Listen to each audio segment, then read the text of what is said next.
And just like that, the greatest event in powerlifting has come and gone for another year. Sheffield 2025. What an event it was. Lived up to expectations and then some. So here are my 9 takeaways from this amazing event. So straight into it. Takeaway number 1. Wascar beats current Sergey Fedosienko, but he's not a threat to his world record. I just don't see it happening. So Wascar finished in 11th place with a 638 total, which is kind of ironic because 638 has been the number he's landed on in his last couple of meets because that's been the Sheffield qualifying total. Now that he got here, he just happened to hit the exact same number. But he got the world record deadlift on his final attempt.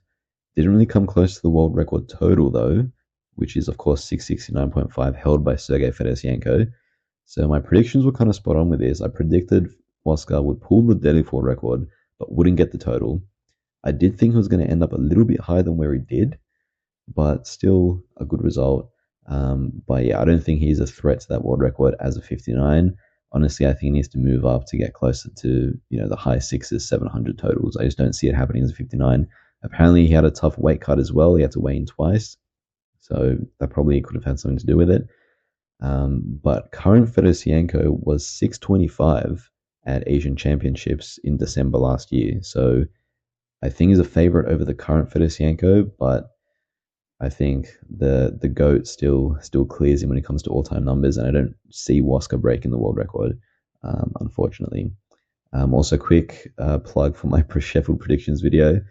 If you haven't seen it, go check that out because I made some pretty spot-on predictions, if I do say so myself. Some were not right, but some were pretty good. This was one of the ones that were pretty good.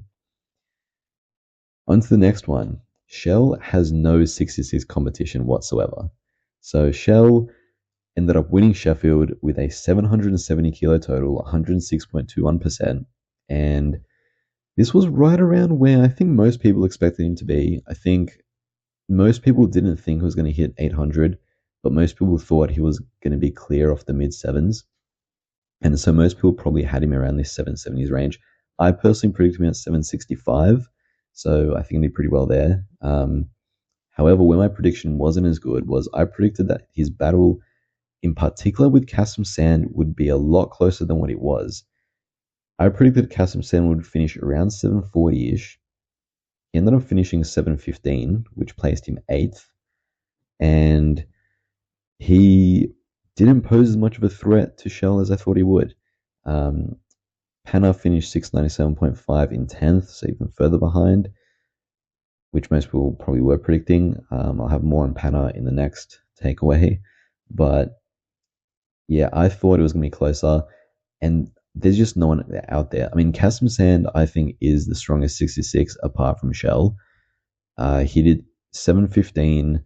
He took a huge jump on his last deadlift to go for Kjell's new world record amount, which was just too much in the day.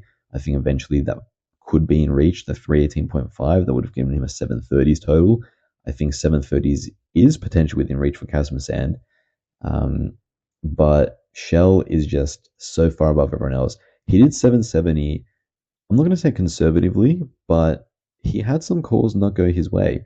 He had a second bench that he didn't get because he had to re-rack it because his elbows weren't locked out from the start apparently, so he couldn't get the start command, had to re-rack it, then ran out of time and got timed out before he could even attempt the lift, so missed that, retook it on his third and got it relatively comfortably. So I'm sure he would have had at least another 5 on his bench. And that second deadlift, also a bit of controversy there. It looked pretty identical to his opener, and I think the mistake he made with that was he dropped it too soon after he got the down command. He quickly locked it out, dropped it straight away, and didn't really give a chance to emphasize the shoulders back. His deadlift lockouts have always been a little bit iffy. I mean, his 340 world record in the 74s, a little bit shaky, but yeah, that second deadlift could have gone either way. That third deadlift, though, there was absolutely no doubt about that one. He stood up with it. He made sure to emphasize his shoulders back, held it for ages. That was a perfectly executed deadlift. And he had more in the tank. If he would have hit his second attempt the way he hit his third, he would have got it, and he would have jumped up another 10, 15 kilos I could have seen being there.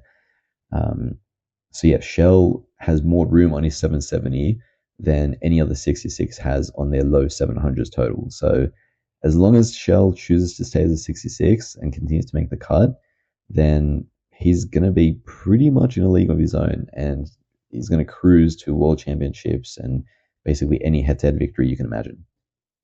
And yes, I do think 800 will be there for him eventually, especially considering those bench and deadlift caveats that I mentioned. But when that happens, I don't know. I don't know how much longer he's going to stay at 66. He missed weight on his first attempt, apparently. So it'll be interesting to see how much longer he stays there. But why not go to Worlds at 66, make weight, and cruise to a victory, really? Now, speaking of another 66, Pana, my third takeaway is a bit harsh, but Pana, I think, is finished as a 66 top competitive champion level powerlifter. Now, I know this sounds a bit harsh, and I'm a huge Pana fan. I mean, who isn't, right? The Grind King. But he did 697.5, which is his worst total for quite a while, sub 700, 96.21%, finished in 10th place. Yes, he was kind of a late notice alternate over Tim Monaghetti, who dropped out, so his prep maybe wasn't ideal. But I just don't see him being a 66 threat anymore. I mean, the days of a high 600s, low 700s top end total being competitive in the 66s is well and truly over, with Kjell taking that well into the high 7s and probably closer to 8 in the future, plus Kasim-san and Kyoto looking pretty good in the 720, 730s. I just don't think Pana is up there. I think Pana, we've seen Pana's top end as 66. A man can only grind for so long. So yeah, I unfortunately don't see him competitive anymore. I think he needs to move up to the 74s to continue his competitive lifting career. And just to reiterate how crazy, Kjell's increase of the world record was, we might not see any 66s at Sheffield for a while, apart from Kjell, if he decides to compete there, because to qualify for Sheffield, not only do you need to either win worlds or whatever, but you need to hit 95% of the world record. Now that Kjell has done 770, 95% of the world record is 731.5. Now, I mentioned how Kyoto Kasim-san, I do think the absolute top end could be that number. I just don't see a world in which Pana can total 731.5. So this is, in all likelihood, his last Sheffield appearance, and Pana is finished as a 66. I'm sorry to say it. Number 4, Perk isn't as close to the 83s as we all thought he was. So Perk totaled 843, 100.84% to finish in 5th place, which is a pretty big upset because almost everyone had him as a clear second place favorite behind Kjell, and being someone who could even maybe push Kjell. However, the gap between him and Kjell was probably bigger than even I thought, and the gap between him and everyone else was a lot smaller than what anyone else thought. Now, the 83s have entered into the high 800s, and I'll cover them in a second in more detail, but Perk in the mid 8s, I don't think can lay claim anymore to be the potential best 83 in the world. When he hit 851 over a year ago now, that was the biggest total sub 83 we'd seen. That was before the 83s really leveled up last year, and now we've seen them enter into the high 800s. I don't see Perk being as close to 83s as we thought he was. All the 83s out-totaled him, and that's probably not a surprise, and he was close between him and Jones and Ade with where they ended up, but again, that comes down to some attempt selections too, which I'll go through with the 83s, but yeah. I don't think, like, him versus Russ was talked about as a close showdown. I don't think him and Russ is close at all, which is how it should be, right? They're a whole weight class apart. His score was very impressive. He missed his third bench, but still got 200. His deadlift is where it really kind of came apart for him. As soon as he hit his second attempt off 320 and it looked hard, like it looked like a hard 320, I thought, oh, he's in trouble. And I think he went 332.5 on his third, and he missed it. He got it to his knees, as you can see in the photo there, and then dropped it. And his deadlift, interestingly, he went from a world record potential, so talking about potentially going for the world record of 340, to now it's almost, liability is a hard word to use because he's still, in the 320s, 330s, which is not far off the world record. But compared to the other two lifts and compared to some other, potential 74s, his deadlift may be behind a bit. So that's a potential weakness we see there. Still a phenomenal performance from Perk, just slightly under expectations, which just speaks to how high the expectations were. Okay, so roughly halfway through my 9 takeaways, I'm going to take a quick intermission here to acknowledge something from the women's side, which I don't do enough of. I haven't. I still follow the women's side of powerlifting. Don't get me wrong. I still love watching it. It's amazing, and the Sheffield was spectacular to watch, obviously. But I just don't know the women's numbers quite as well as the men's. Although I will have some more content and videos coming on the female side as well because they do deserve the exposure. And yeah, phenomenal to watch as always. Agata Sitko won back-to-back Sheffields, which is crazy. 628, 104.67% of the world record. Not only is it back-to-back Sheffields, but she had to beat her own world record, right? And I remember last year when she hit 600, that was seen as crazy. The fact that she could make such an improvement on that total, which was already such an improvement on the previous total in that weight class, just goes to show how much of an outlier she really is. And the crazy thing is, she's only 16 kilos behind Amanda Lawrence, who is the GOAT 2 weight classes up, right? Amanda Lawrence was, just a few years ago, the consensus female GOAT, not just in the 84s, but across all powerlifting divisions. Agata Sitko, 2 weight classes below her, is now only 16 kilos below Amanda Lawrence's best total. 16 kilos below what Amanda Lawrence did at Sheffield. Not exactly sure where the best total difference is, but I imagine it's pretty similar to that. To put that in perspective, that would be like a 66 coming within 15 kilos of Russ, or a 59 coming within 16 kilos of Perk, right? So I do think Agata Sitko is going to beat Amanda Lawrence head to head, and I think she may even do it 2 weight classes down, as crazy as it sounds. Another interesting note here is only 2 women broke the world record, and that was obviously Agata and Carlina Tongatea finished in second, so shout out to her. Good performance there. But apart from that, no one else broke the world record, which is interesting because last year we saw only 3 men break the world record. In fact, both first and second Sheffield on the men's side only had 3 people break the world record. Women's side had a lot more. This year was the opposite. We saw 5 guys break the world record, only 2 on the women. Also, shout out to Sunita finishing in 3rd place. However, those deadlifts, I don't know. She needs to do some work on those deads because a bit of a gift there. I feel like none of them were really convincingly locked out. But yeah, Agata Sitko, at this point, I'm calling her the GOAT of female powerlifting. I don't care if it's too early. She's just already done so much. Okay, back to the 9 main takeaways. So number 5, Russ is king and Worlds was a fluke. Welcome back, King Russ. Now, I am a huge Russ fan. Okay, so, ignore my slightly biased take here and my joy in seeing Russ reclaim the throne as the number 183 in the world, where he deserves to be. And yeah, Russ has reasserted himself as the number 183. Now, 870.5 was what he hit, 101.1% of the world record, finished in 4th place.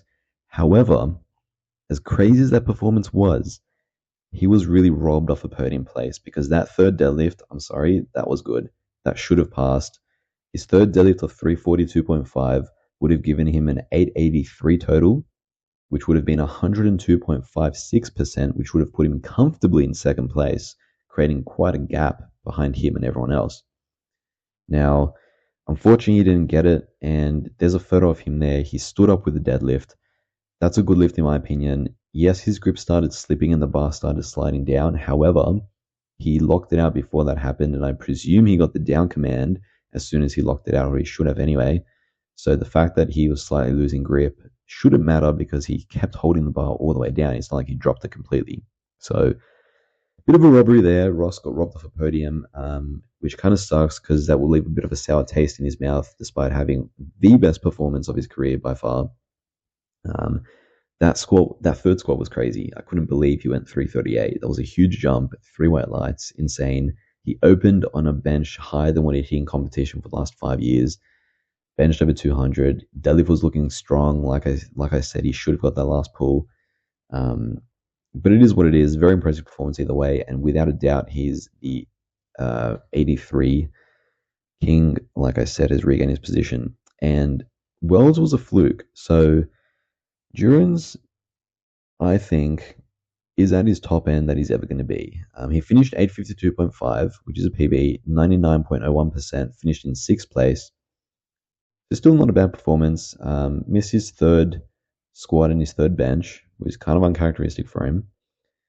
Also missed weight apparently, which is very uncharacteristic for him. So I wonder what happened there. But I think we've seen the most out of Jones. I think people are saying that he's a real threat to Russ moving forward. I mean, yeah, he always will be with a total like that. But top end wise, they're just not the same. I mean, Worlds was a fluke. What I mean by that is Worlds was like a perfect aligning moment where Russ's level dropped slash controversial call on his third squad by the jury, and Duran's level elevated, and they perfectly crossed over, and Duran's managed to beat him.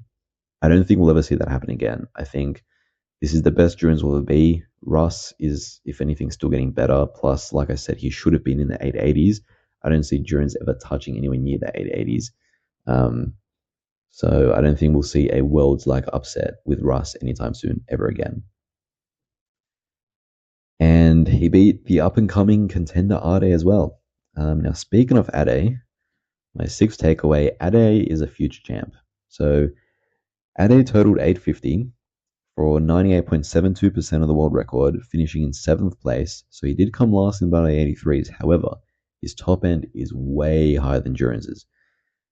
His final deadlift, which he went for the world record of 380.5, that would have given him 873, which would have been 101.39% and would have given him fourth place out of Russ and beat Russ's total.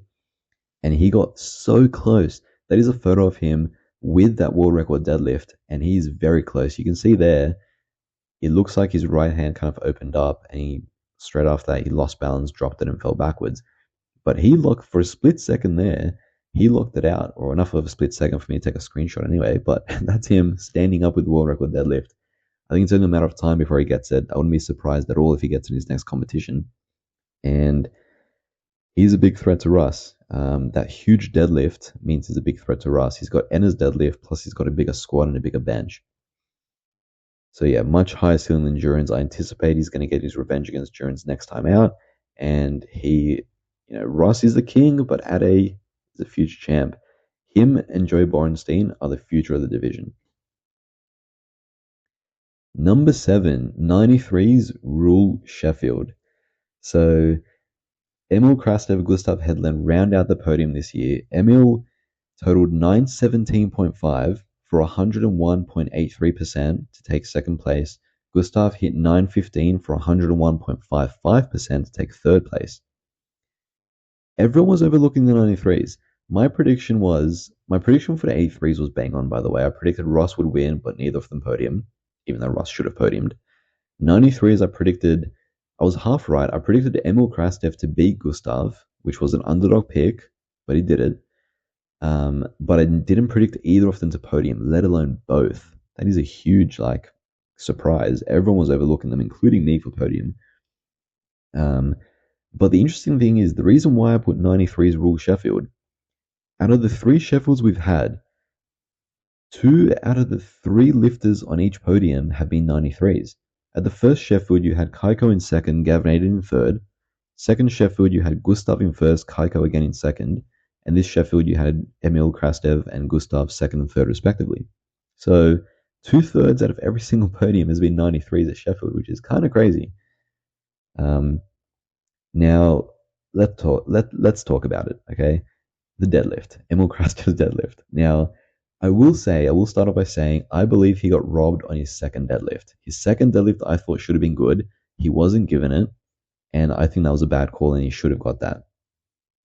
Now, when that happened and Gustav went 9 for 9, which, by the way, he didn't go 9 for 9 when he won Sheffield and Worlds last year. He missed a bench press, so this was his best performance. 9 for 9, 915. I thought Gustav had the battle of 93s in the bag after those 9 lifts.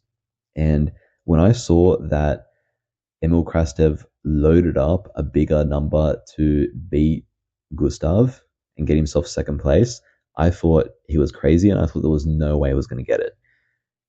For context, he was in 8th position prior to that because obviously he missed his second controversially and would have been left with his opening deadlift. So he literally went all in, Gavin Aiden style. Somewhere in the world, Gavin Aiden was watching this smiling. But he went all in, burned his ships, and to everyone's surprise, including mine, I gave him no chance to get it. He got it. He got it. It was a grinder. He never stopped pulling and he lifted the weight. Now, the controversy is that that Hail Mary deadlift was kind of sort of super questionable. Um, to the point where Emil himself was shocked that he got it. Like after he locked it out, got the down command, put it down, he kind of fell backwards, and you can tell he looked disappointed. He looked disappointed, and he got up, and as soon as he saw two white lights, he was in shock, and he was waiting with his coach Kedrick in the sidelines after almost waiting for the jury to overrule it. He didn't believe it. Now, I thought that reaction was kind of. I didn't think it was that bad. He obviously did. I thought it was kind of similar to his second, which, if that didn't pass, this passed, bit of inconsistency there. But what I will say is he locked it out. Like that's the photo of him locking it out there. I don't think you can fault that position. It's just how he got there. I think his knees weren't locked, and then he kind of almost not ramped it up his knees, but he kind of like leaned back, and then just at the end they quickly locked his knees out. So I believe he could have been called for an up down. He could have been called for ramping. Could have been called for a soft lockout. Could have been called for a whole bunch of stuff really, but the stars aligned and he got two white lights, and I'm honestly surprised the jury didn't jump in and overrule it.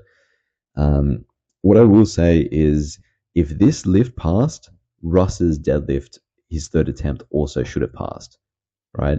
It just kind of sucks that, if both Russ and Emil's deadlift would have passed, Russ would have podiumed. If neither of them would have passed, Russ also would have podiumed. The only outcome where Russ misses podium is where Emil gets his third deadlift and Russ misses his, which if you have a side-by-side video comparison of the two, I don't know, man. I feel like either both or neither should have passed. Probably both. Emil Krastev's was definitely dodgier though. So yeah, the fact that was so surprised was kind of funny. But credit to him, man. He pulled off the underdog victory in the 93s and finished second, which is crazy. And the 93s continue their stranglehold over Sheffield. Okay, takeaway 8. Bobb missed the opportunity of a lifetime. Now, before I go into that, let's briefly talk about the 105 that was there, Ashton Ruska. He came in last, and he was clearly more affected by that pec injury a few weeks out than I thought and what most other people would have thought, because he was predicted on the podium by not just myself, but quite a lot of other people. I actually thought him on podium was not going to be as popular of a pick when I made it. And then in the previews leading into it, between when I posted mine, I heard a lot of people predicting him for podium, and I was like, oh, okay, I thought that was a bit of a hot take from me. But clearly we were all wrong. He was more affected by the pec. He had a crazy grinder on his squat, taking 2 world record squats. That was insane to see. His deadlift wasn't quite there. And yeah, suffered heaps on bench. You can see that's him locking out 180, which is a full 35 kilos below his comp best. And you can see how much he's struggling with that right side. So hopefully he recovers and yeah, gets back to his best numbers soon. But what this takeaway really is about is Bobb. So for those that don't know, quick recap, Bobb got an invite to Sheffield by winning worlds in the 120s and totaling, well above 95% of the world record. Chose not to go because 3 reasons from what I gleaned from his video. 1, he felt disrespected by Sheffield. 2, he didn't get his sponsor. He wasn't going to get paid to go out, or some issues with that. Don't know exactly the details there, but the other one, and seeming the main one, was he wanted to focus on continuing his bulk up to 120 to face the inevitable showdown with Rondell. Now, not only is Rondell not going to Worlds this year because of Trinidad Fed absolutely screwing him over, I have a video about that, so you can check that out too if you're interested. In the description, my video on Rondell being screwed out of another Worlds opportunity. But also, Bobb would have done so well this Sheffield. Let me give you some numbers. If he had come as a 105, which I'll get into that train total in a second, but he's about 109 now. He could have easily made the cut to 105. 960 would have given him second place. Now, I think we all know Bobb is way above 960. He hit 970 at Worlds on quote-unquote a bad day for him. So he would have come at least second at Sheffield, which is huge. Not only that, guess what number Bobb would have needed to beat Kjell's? You literally cannot write this.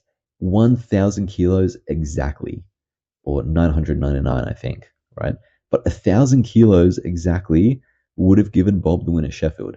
1,000 kilos, incidentally, has been the big number he's been chasing for a while, that he's hitting the gym a few times now, including 2 weeks ago, he hit 1,020 at the bodyweight of 109. Now, I'm not suggesting he could have hit 1,020 on the platform because, there were grindy lifts, they were a bit shaky, but could he have hit 1,000 after a weight cut? I think it's possible he could have hit 1,000.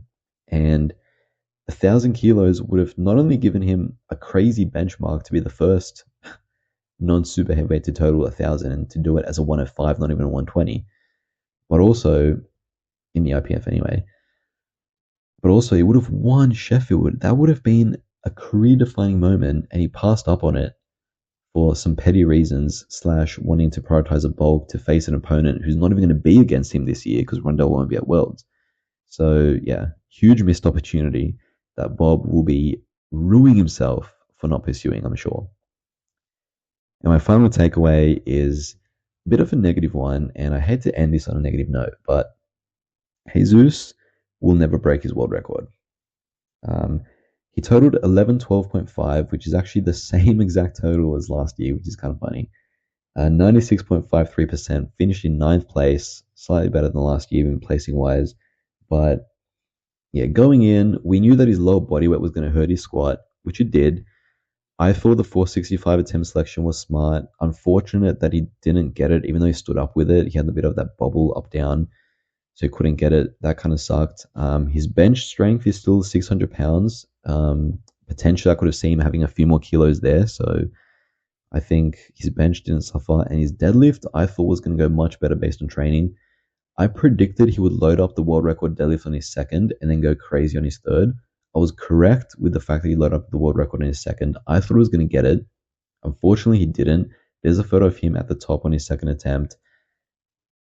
Again, the issue is with his grip. That right hand just opens up, and he either had to drop it or fall it to the floor. So he followed it to the floor, and unfortunately couldn't convince the judges that it was a good lift.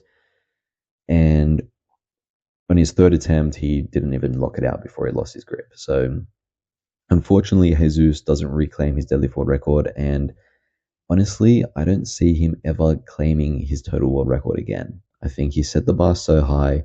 Now that he's lowering body weight and his squat isn't quite at the same strength and his deadlift issues are seemingly getting worse, not better, I don't see him ever breaking that 1152.5 barrier that he set so highly at the first Sheffield 2 years ago.